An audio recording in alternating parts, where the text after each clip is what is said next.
As indicated yesterday, we shall be discussing 5 or 6 major myths underlying powerful dogmas in so-called iskcon. The first myth to confront is this: the institution remains pure no matter what. There is a kind of mostly subterranean energy, a belief, that is strong and all-pervading in so-called iskcon. Not all of its members are imbued with it, but many of them are. It is 10% in the category of faith.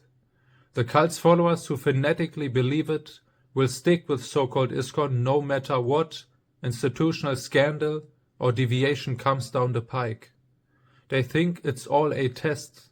They believe that it is the essential test of any Prabhupada disciple, whether from back in the day or from latter times, that you must have loyalty to the institution no matter what.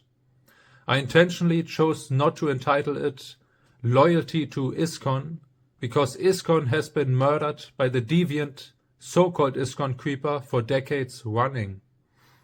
Labeling this undercurrent as loyalty to so-called iskcon is not what they believe, of course. They believe that iskcon still exists, and that it will always exist, at least throughout the Golden Age.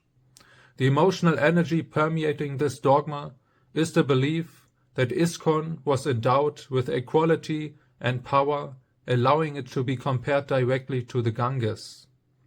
No matter what contamination floats atop it, or for a moment in time, the chief example of a moment of time would be the Zonal Acharya epoch, that contamination, that scandal, that deviation does not actually enter their cult, because it is allegedly spiritually prophylactic.